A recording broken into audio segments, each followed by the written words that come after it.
What do you think? I'm just a wide open door to you. What do you make of the speech? You've seen performances from good presidents, bad presidents, this president.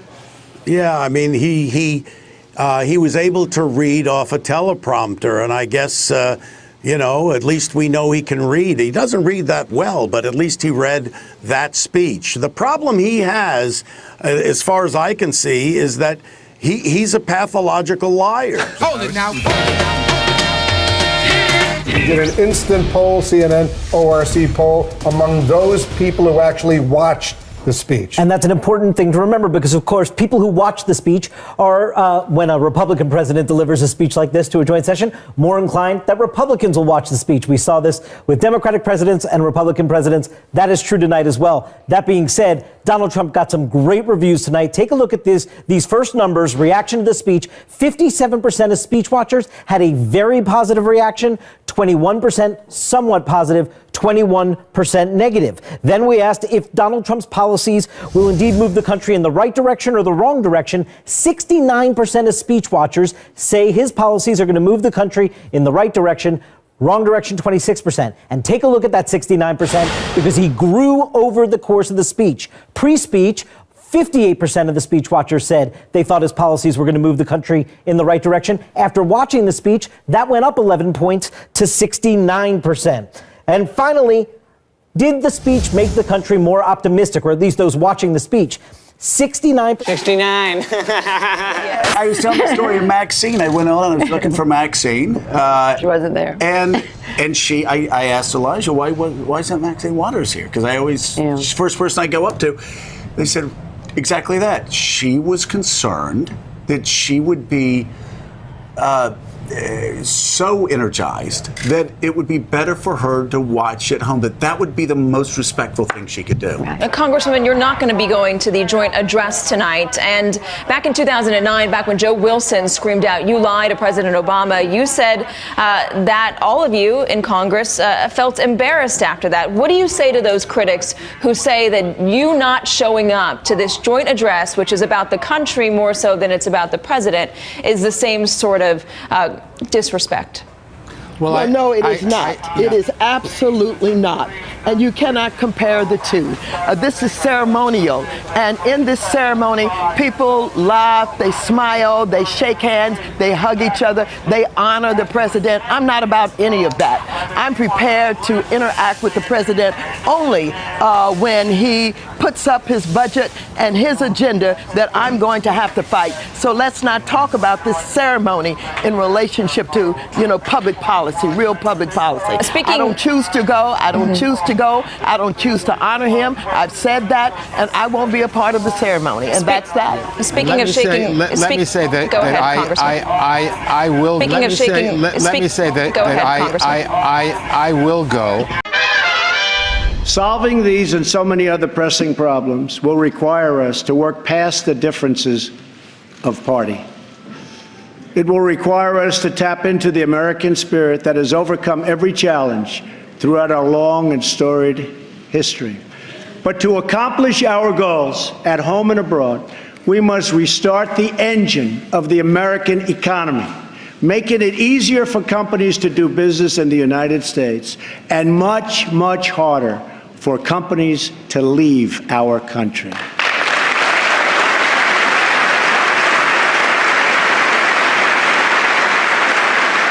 Okay, joining me right now in New York here is filmmaker and political activist Micah Moore. Joining me right now by phone is Bill Maher, the host of HBO's Real Time. I'm going to go to Bill Maher right now. Bill, the speech tonight, what did you make of it? Well, I loved it, Chris. You joke. Well, it's teleprompter Trump. There's two Trumps. I mean, every president, to a degree, talks out of two sides of their mouths, but this guy is on a level beyond what anybody's seen. It doesn't. The teleprompter Trump doesn't really match the off-the-cuff Trump and what they're doing legislatively, which is where the action is. What have they done? They passed one law that said oil companies could take bribes overseas, and another one that said coal companies could dump their crap in the river. 36 years ago, Ronald Reagan reinvented the speech of the joint session of Congress. He was the one who introduced the idea of having people up in the gallery and creating not just a programmatic message, but a deeply emotional message. I think Donald Trump reinvented it again tonight, 36 years later. I thought it was by far the best speech I've ever heard Donald Trump give. It was one of the best speeches in that setting I've ever heard any president give. Trump just gave a speech to joint address, I should say, to Congress, and I'm going to criticize it in plenty of ways, but and I know it's a low bar, but I actually think that was Trump's best speech that he's ever given. And partly because he was on teleprompter, and of course someone else wrote the speech. But that's normal, guys. I mean, I don't want to pull the Republican thing of, oh my God, he's a teleprompter president. All the presidents are on teleprompters, and their speeches are all written by other people. But they have to approve them, they have to edit them, and you could tell when Trump did the editing when he put in words like disaster and not winning anymore, and now he's winning, and I get all that. But look, and I don't want you to think that I agree with this speech, although there are a couple parts I do agree with, which I'll tell you in a second. But I thought that it played fairly well. It was much more hopeful than any of the other speeches that he gives. Of course, of course, like of course, of course, of course, of course, of course, of course, of course, of course. And speak to that. But when he said they lost Ryan, I don't think he was attributing blame to the generals. I was thinking Hugh, his about quote his was, comrades. "This was a mission that was started before I got here. This was, they just wanted to do it. My generals are the most respected, I believe, and they lost Ryan." I mean, he was asked about his reaction to this loss in this raid and to the grief of this SEAL's father, who has spoken publicly about the fact that he didn't want to meet the president on that tarmac at Dover. And he responded by saying, "This was started before I got here," as in, this wasn't me. We just Don't have to put this on disagree, me. Rachel. That's what when he said. My I'm generals not are the best, doing meaning psychoanalysis. that I know. No, but it's not. It's interpretation. My generals reviewed it and approved it. They're the best in the business. I have confidence in General Mattis and in Joe Dunford. They lost Ryan means the SEALs on the ground lost Ryan. So you might want to attribute to him the attempt to distance, but that's not what he's done. I read the story about the father. He's a grieving father. Gold Star fathers get to say whatever they want.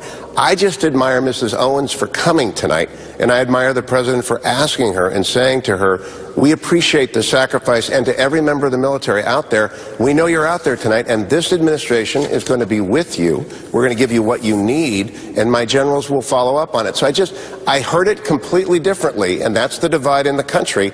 People hear things differently, but when he said they lost Ryan, I think that was a recognition that a band of brave warriors, the best that we've got, lost one of their own. And it's not something civilians can say, we lost, because we're on the line the way they do.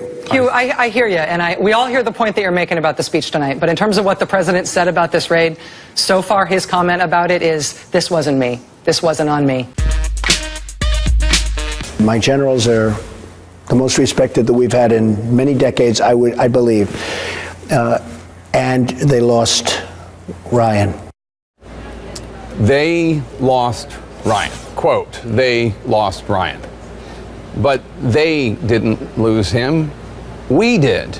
We all did as a nation. And one might think that the commander-in-chief who signed off on that raid would also think in terms of we lost Ryan.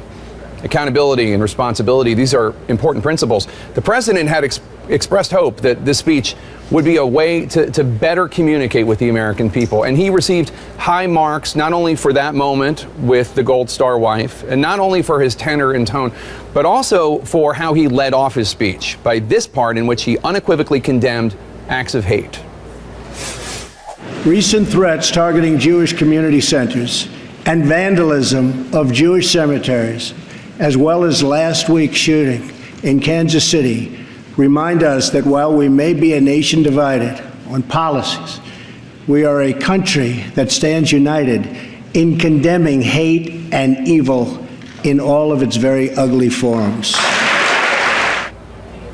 It was a strong, declarative statement issued without qualification, but it came after a year-and-a-half campaign during which the president refrained from any full-throated, extensive condemnation of the white supremacists and anti-Semites who supported him.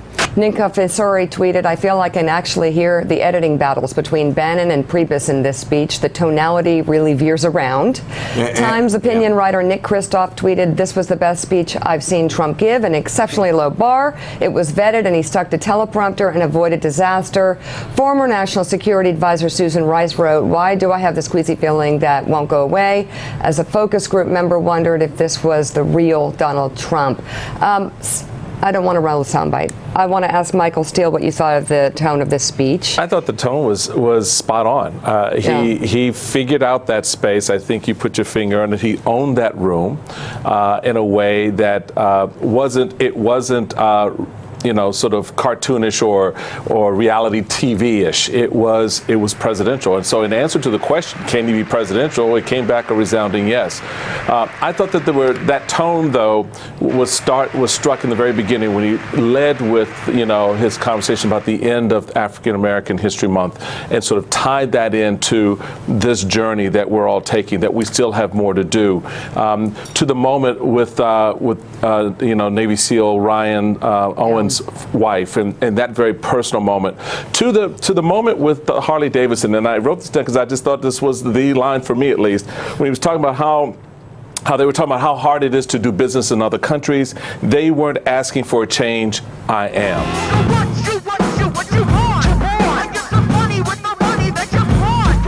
There are a lot of people who have a lot of reason to be frustrated with him, to be fearful of him. But that was one of the most extraordinary moments you have ever seen in American politics, period.